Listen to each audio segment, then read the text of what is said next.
Hola, ¿qué tal amigos? Esta es la primera parte de esta entrevista que le hicimos al vicealmirante Mario Iván Carratú. No se la pierdan, cuenta mucho de la política y lo que se ha dejado hacer en política para salir de Nicolás Maduro.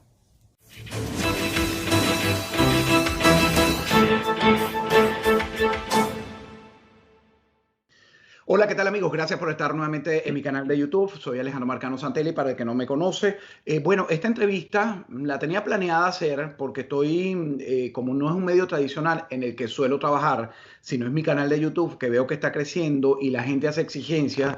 En YouTube he recibido muchísimos comentarios para que entreviste a Iván Carratú, sobre todo después de la última entrevista que hice con el embajador en Canadá del presidente Juan Guaidó, Orlando Viera Blanco. Me sorprendió muchísimo la cantidad de gente que criticó, me amenazó incluso de salirse del canal porque fui muy genuflexo con él. Yo generalmente no suelo ser muy dulce con las personas, no creo lo haya sido, sí fui muy cordial.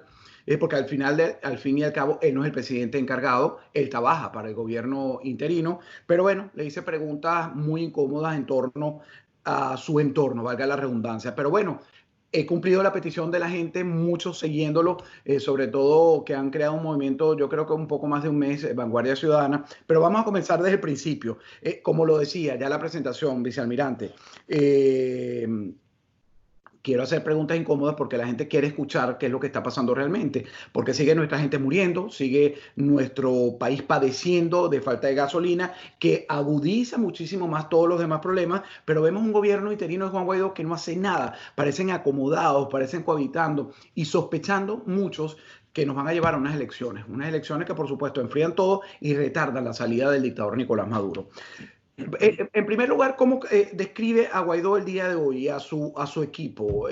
Si tiene que calificarlo bueno, malo, regular. Bueno, muchas gracias Alejandro por la invitación y también extensivo a las personas que han pedido que me entrevistes. Yo tengo una facultad de que soy muy directo, muy frontal y a muchas personas no les agrada mi manera de ser. Es un proceso no es porque sea militar retirado, sino que de mi época infantil mis padres nos enseñaron a que tenemos que ser contestatarios, exigir lo que pensamos y decir lo que pensamos. Y esa ha sido mi carrera profesional y ahora retirado desde el 95. Bueno, quiero aclararle a la gente, yo tenía mucho tiempo que no lo entrevistaba porque yo lo que hago en los medios tradicionales, en Radio y Televisión Martí, en Mega hago otro trabajo diferente, que es un segmento que son 3 minutos en la televisión nacional, generalmente aquí 2 minutos es muchísimo para las historias de uno. Pero en Martí yo hacía debates con varias personas y usted es una persona que le gusta hablar, entonces yo no podía cortarle. Yo le digo, bueno, a este señor no lo puedo volver a invitar, que nos pasó la última vez, pero no es por ninguna diferencia ni personal ni política, sino esa es la explicación. Descríbame a Guaidó, si le toca calificarlo, yo le pido califíquemelo, cómo están haciendo las cosas después de 17. Rápidamente, yo fui alumno de la abuela de Guaidó, capitán de navío fallecido, Márquez Moreno. Posteriormente, en la vida militar, él ya retirado, lo llamé a trabajar conmigo como asesor en planificación de defensa, porque era un experto en planificación de seguridad y defensa. Y El abuelo de Guaidó. el abuelo, el capitán fallecido, él fue combatiente en las guerrillas en los 60, un exitoso comandante militar. Por ser contestatario también no lo ascendieron almirante, perdón. Y de ahí viene la información que yo tengo de su nieto. No lo conocía antes. Escuché aquí en Miami que vino muchas veces a conversar con los políticos de Primera Justicia, Voluntad Popular, los jóvenes básicamente, y no lo conocía. Cuando lo nombraron, cuando apareció en la palestra pública, el 19 de febrero del año pasado yo envié una carta pública donde lo calificaba de jovenzuelo. Me cayeron encima, me agredieron mis amigos inclusive, que yo lo estaba menospreciando, que yo era demasiado irónico. Le dije, mira, el problema nacional yo no se lo puedo poner en manos a mi hijo, que tiene la misma edad del presidente interino, porque no lo veo capaz de manejar el problemón que tiene Venezuela y el equipo ausente que no se ve. Y Venezuela necesita equipos de hombres y mujeres calificados, serios, profesionales. Bueno, pero allí usted subestimó a todos los que están detrás, dos, Henry Ramos Ayú, que es un avesado político, yo sé que usted... Es que Ramos y otra cosa. Ajá, Me estás en la sopa porque me echa a perder la el sopa. caldo morado. Pierdo el sabor y se puede morar la cosa. No, exacto. Entonces, escribí eso, ¿no? Sin embargo, lo he estado siguiendo porque es el presidente interino, lógicamente es la persona que tiene la vanguardia, y no de la ciudadana, sino de la vanguardia política del Partido Voluntad Popular, que era el séptimo o sexto en la secuencia hereditaria de Leopoldo López. No le veía capacidad para el manejo del problema. Puede ser muy valiente, puede ser muy educado, muy formal, muy serio en sus expresiones, pero es la capacidad de articular un equipo que yo no vi nunca. Y le dije en esa carta, nombre el alto mando militar, nombre las más importantes figuras de su equipo, finanzas, problemas sociales, problemas de salud nacional, 5 o 6 asesores. No lo hizo. O no pensó que era necesario, o también el factor miedo en Venezuela es muy grande. No lo hizo. Y yo o no tenía interés de hacerlo, su equipo incluso de asesores. Sí, y yo lo hice porque como militar de carrera y habiendo trabajado con un presidente de la República, me di cuenta que el presidente de la República necesita el alto mando militar para demostrar no autoridad, sino para que las tropas, las unidades militares entiendan que ese es el comandante en jefe y que ese comandante en jefe, comandante y comando en jefe, designó un oficial creíble, sobre todo creíble, para dirigir esta causa que nos está llevando a otra derrota. No lo hizo tampoco. Posteriormente me enteré que el embajador de Guaidó, del Servicio Exterior, el embajador de Guaidó en Washington, en Canadá, en Chile, en Colombia, en Francia, en Suecia, Suiza, eran personas de una conducta antimilitar. Yo entiendo que puedan ser antimilitar por lo que ha ocurrido militarmente en Venezuela, y no hay ninguna excusa, pero la institución militar no tumbó a Pérez, la institución militar no montó a Maduro, a Chávez y a Maduro. Fueron elecciones, fueron compromisos y complicidades de élites políticas nacionales. De todos los ámbitos, ¿no? De medios de comunicación, como a la iglesia, a todos. Como el niño salió malo, hay que echarle la culpa a alguien, los militares. Los militares somos muchos. Y hay muchos que hemos dado ejemplos, o hay ejemplos de militares institucionales, y resulta que de un golpe de timón caemos en el degredo, en el descrédito y en la crítica popular venezolana. Le repito, con razón, y yo no defiendo militares, yo defiendo la institución militar. Bueno, pero antes de que siga con la explicación, déjeme ser abogado del diablo de Juan Guaidó, aunque ahora me critiquen a mí. Yo no creo en los militares y generalmente, aunque trato de no generalizar esa casta militar que hay en Venezuela, ustedes están en el exilio, hay mucha gente buena, supongo que debe haber muchos buenos en Venezuela, pero la mayoría está comprometida con el narcotráfico, con el robo, con la extorsión, con grupos terroristas. Entonces, si Guaidó debió haber nombrado a un ámbito militar, ¿de dónde se iba a hacer? Para internamente no tenía, afuera todos están en el exilio, ¿iba a ser útil? Le pregunto eso. Como está la situación en Venezuela, ningún militar activo de rango puede ser designado ministro. En el año 2011 yo fui invitado aquí a Nueva York, ahí, por los Estados Unidos, el Departamento de Estado, y nos explicaron el programa clínico de Chávez estando vivo, diciembre de 2011. Y nos dijeron que tenía 18 meses de vida a partir de ese diciembre. Eran 3 partes médicos. Cuando regresé a Venezuela busqué con quién hablar. No busqué a los adecos, no busqué a Voluntad Popular, y logré una cita con Primero Justicia en Borges. Que fue una clínica privada de Venezuela donde un médico se facilitó su consultorio para que habláramos. Y me dice, no, es que nosotros vamos a nombrar, cuando gane Capriles, vamos a nombrar a padrino ministro de la Defensa. Y digo, ¿ustedes están locos? ¿Van a nombrar a padrino ministro de la Defensa? A ninguno de mire cómo ha resultado el padrinillo. Exactamente. Entonces, el manejo errático, que por rechazar, es lógico que rechacen, hay que conocer quiénes son esos militares, de dónde vienen, el origen de ellos, infiltrados la mayoría, catequizados, convencidos, convertidos en ladrones, convertidos en una cantidad de ilícitos, y entonces yo no puedo buscar ahí una compañía para el presidente que sea. Yo tengo que apelar a otra razón. En Estados Unidos, aquí, a la reserva moral, hay que apelar a la reserva moral. La hay. En Estados Unidos, aquí, el ministro de la Defensa es un civil. Los comandantes de las tres Fuerzas Armadas, incluyendo el guardacosta, son civiles. El comandante de las Fuerzas Operativas es un profesional de la Armada, de la Aviación y del Army. Entonces yo puedo buscar un civil de mucho prestigio, de mucha posición firme, identificado con la institución militar y que dirija la Fuerza Armada, y que los militares se sientan dirigidos. A esos 1.500, 2.000, 3.000 generales hay que pasarlas a juicio, no por el cartel de los soles, no por genocidio, que es importante, no por lo que han soportado este gobierno, sino porque simple y llanamente esos militares son traidores a la patria.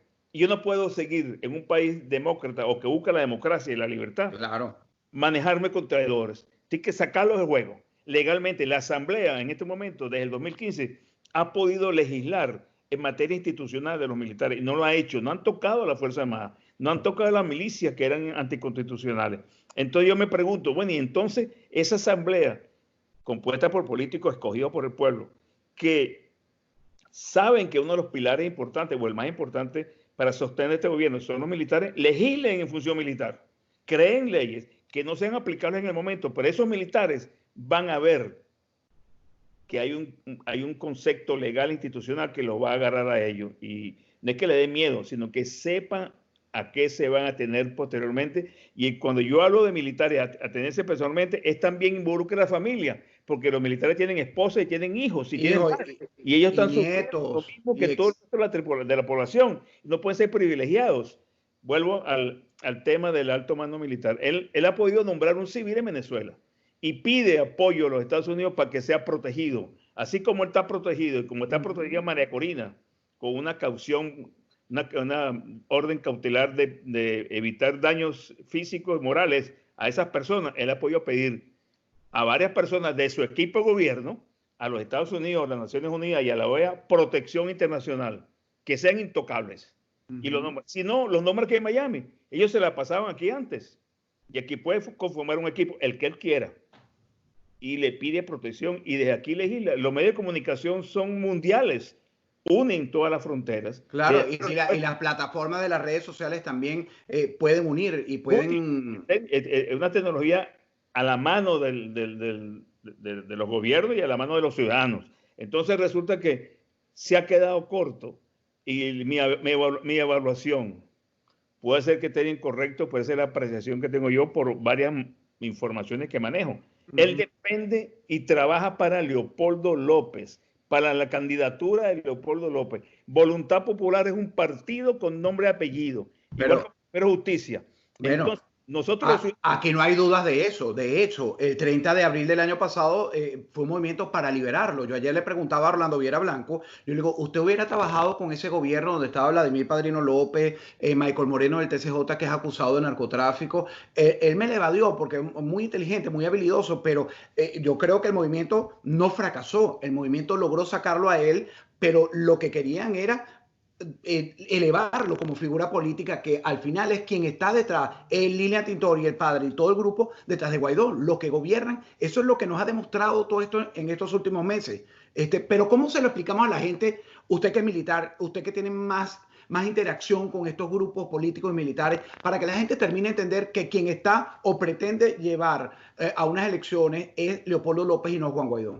A nosotros nos están encauzando, están uniendo las variables políticas y sociales del país para encauzar nuevamente un proceso electoral que es como un callejón sin salida. Yo me acuerdo de las películas de la caballería americana y los indios apaches, los Sioux, que lo metían en un cañón y ahí acababan con los indígenas o acababan con las tropas americanas en esa época del lejano oeste.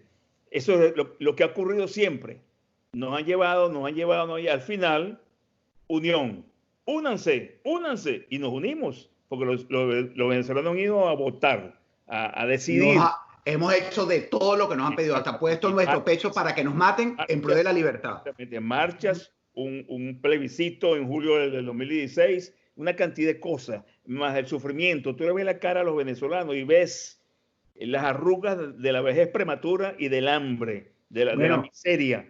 Y además todavía siguen haciendo, porque esa gente, como usted decía, que cuando le puso Jovenzuelo a Guaidó, todavía esa gente que está pasando necesidad dentro de Venezuela, que no tienen absolutamente nada, sino solo la esperanza, no les gusta ni siquiera que uno nombre a Guaidó, porque hay que unirnos para salir de esto. Entonces tienen la esperanza que afortunadamente no la han perdido, pero bueno, al final, cuando uno no ve en dónde se puede meter, Lo- que...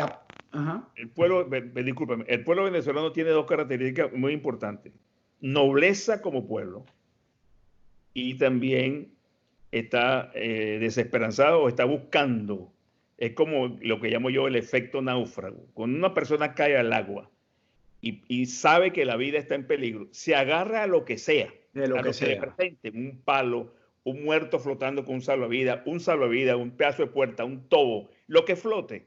Así él sepa que no es la seguridad necesaria, pero se mantiene a flote. Así el barco esté a 4 o 5 kilómetros o esté a 400 metros, no nada hacia el barco porque Una, tiene la seguridad de donde una excelente descripción. náufrago nos lo están presentando continuamente. ¿Qué hacer? O sea, ¿qué tiene que hacer el venezolano? Tiene que convertirse en ciudadano, por eso es el nombre de vanguardia ciudadana. Tiene que aprender a ser ciudadano, tiene que reclamar, exigir, porque nosotros en la vida democrática aprendimos a seguir y a confiar en los partidos políticos. Los partidos políticos se agotaron, negociaron, conspiraron, se conjuraron y llevaron a un militar asesino al poder. Y de repente ese militar sacó las uñas y nos convirtió en una miseria de pueblo. Lamentablemente, soy muy duro en lo que digo, pero esa es la realidad. Tenemos que salir de ahí. Y para salir de ahí tenemos que salir como ciudadanos, no con el partido, no con la Fuerza Armada, no con los americanos, no con la coalición. Nosotros tenemos que tener la convicción de que vamos a salir. Y ahí está la esperanza y el futuro de Venezuela. La convicción nuestra en que vamos a emerger con una fuerza nueva, no necesariamente viejo, ni necesariamente muy joven, ni jovenzuelo, como digo yo, pero sí gente con criterio, con seguridad y con respeto al venezolano. Cuando ha habido denuncias de hechos ilícitos o corrupción en el gobierno interino, yo fui uno de los que saqué una foto en Nueva York, donde estaba el embajador Vecchio con Primero Justicia, Borges, y unas personas y una dama. Yo pregunté, ¿quién es esa dama? Yo no la acusé de corrupta, ni mucho menos. Explíqueme quién es esa dama que está ahí. No es el equipo Guaidó, pero ¿por qué está ahí? Por alguna razón. Es experta en relaciones internacionales, bienvenida. Es experta en geopolítica. ¿Quién era la dama? No me acuerdo el nombre de la señora, yo ahorita me acuerdo. ¿Venezolana o americana? De origen europeo, no me acuerdo dónde, pero ella apareció en dos fotos, una con Duque y una con el vicepresidente, al lado del embajador. Entonces, es una figura preeminente, discutiblemente que sí, respetable la dama, está preparada seguramente, pero ¿quién es? ¿Por qué no dicen? Igualmente, el embajador Viera Blanco. Viera Blanco fue compañero mío en la Universidad Simón Bolívar estudiando un doctorado en ciencia política. Un joven venezolano, estudioso, inteligente, y ahora se hizo viejo. Y lo digo públicamente, se hizo viejo porque agarró la maña de los partidos políticos anteriores. Mienten, no aceptan la verdad, no reconocen los errores. Entonces, el pueblo observa eso. No, y le voy a decir una cosa, con todo el respeto. Dime. Que le voy a decir algo con todo el respeto que le merezco, porque yo se lo decía ayer a Viera Blanco, yo no estoy aquí para atacarte, nosotros tenemos diferencias y las hemos tenido fuera y dentro, porque las ideas de uno tienen, usted, como dice usted, uno es ciudadano, uno no puede cambiar porque trabaje para un medio o porque trabaje para otro. Las ideas son de uno y son propias, que un medio, por lo menos, voy a hablar un ejemplo, en Mega TV, generalmente a mí, los jefes de Mega TV me dijeron, oye, mira, no seas tan duro con Guaidó. ¿Qué quiere decir? Porque está dirigido por cubanos, trabajan muchos cubanos, y el cubano ve la esperanza que después que nosotros terminemos de esa historia, ellos puedan salir de esos 61 años de tiranía. Entonces yo lo entiendo perfectamente. Lo que no cambia mi línea editorial, lo que no me impide a mí criticar a Guaidó cuando se está equivocando, o por lo menos esta operación Gedeón, que ya dentro de un ratico vamos a hablar de ella, que fue nefasta, que además todos los actores que participaron nos engañaron. Pero rescato algo que usted había dicho, que yo insisto muchísimo en preguntárselo. Yo ayer le preguntaba a Viera Blanco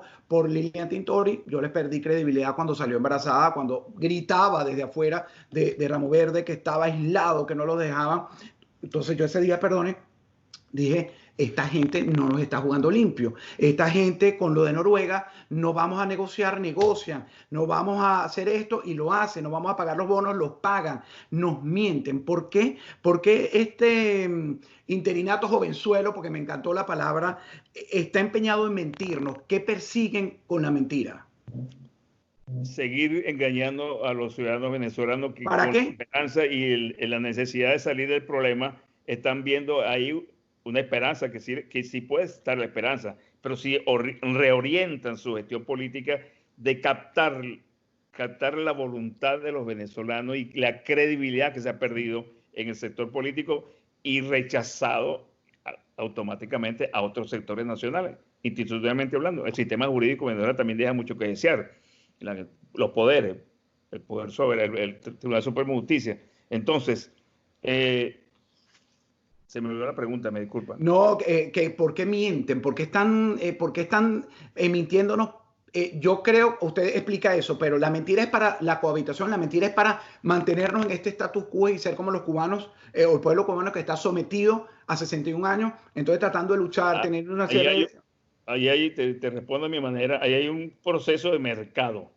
Me mantengo así hasta que yo tenga la opción de usurpar el poder, de ocupar el poder, porque todavía soy joven y nos queda un trecho de vida, cronológicamente hablando, para llegar al poder. Y como son grupos jóvenes, la mayoría, están negociando, están mercadeándose políticamente en la sociedad, buscando la altura política para tener el apoyo ciudadano y negocian con el gobierno.